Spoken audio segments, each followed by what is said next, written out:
చూడండి, చిన్నప్పుడు మీ అమ్మాయి తలకి ఏదైనా దెబ్బ తగిలిందే? నాకు తెలిసి లేదండి. చూడమ్మా, ఇఫ్ యూ డోంట్ మైండ్, నువ్వెవరైనా ప్రేమించావా? లేదండి. అమృత చిన్నప్పుడు ఏదైనా మెంటల్ షాక్ కి గురైందా? అవును సార్. తనకు ఊహ తెలిసాక తన కళ్ళెదురుగానే తన అమ్మ నాన్న యాక్సిడెంట్లో చనిపోయారు. ఆ టైంలోనే అమృత అనారోగ్యానికి గురైంది. ట్రీట్మెంట్ చేయించాను. ఇప్పటి వరకు ఏ ప్రాబ్లం లేదు. కానీ ఇప్పుడు ఇలా. అమృత, చిన్నప్పుడు ఎప్పుడో జరిగిన ప్రమాదం నీకింకా గుర్తుందే? సారీ డాక్టర్, అది మాత్రం దయచేసి గుర్తు చేయకండి. నాకు చాలా భయంగా ఉంటుంది.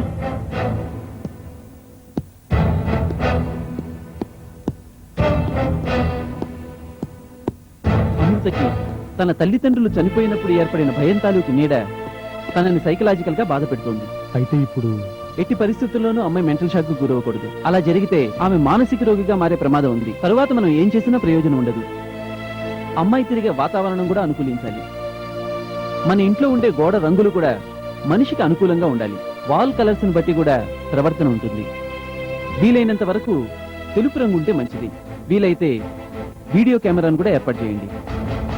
అమృత ఒంటరిగా ఉన్నప్పుడు తన ప్రవర్తన ఎలా ఉంటుందో కూడా తెలుసుకోవచ్చు. ఏమండి, కాఫీ తీసుకుందాం.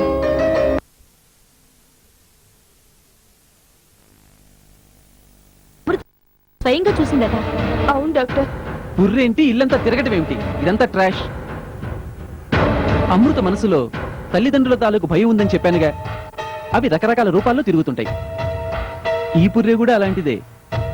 నువ్వు అనవసరంగా భయపడుతున్నావు. అమృత, సైంటిఫిక్ గా ఆలోచించు. ఇదంతా భ్రాంతి.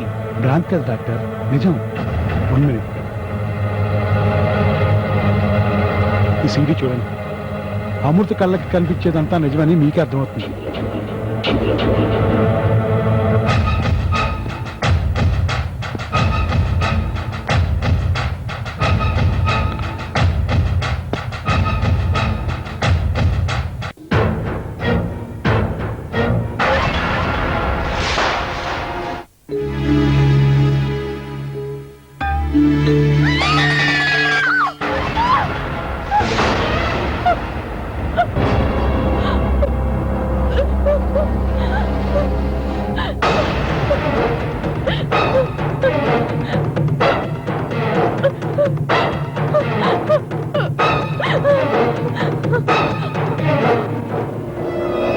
రత్తాలు, రత్తాలు, రత్తాలు, రత్తాలు.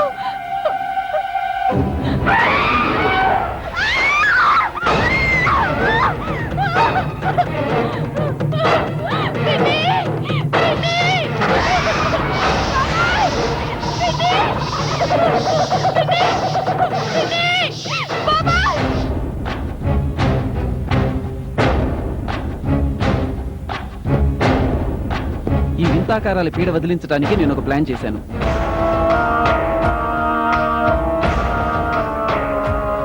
ఇది డమ్మీ రివాల్వర్. ఎందుకు ఈ రివాల్వర్? వింత ఆకారాల్ని షూట్ చేయడానికి. దయ్యాలను ఎలా షూట్ చేయడం? అవి దయ్యాలా మనుషులా అని తెలుసుకోవడానికి, నువ్వు సైకలాజికల్ గా ధైర్యంగా ఉండటానికి. నిజంగా మనుషులైతే భయపడి పారిపోతారు. లేకపోతే అప్పుడు ఆలోచిద్దాం, సరేనా? ఇదిగో.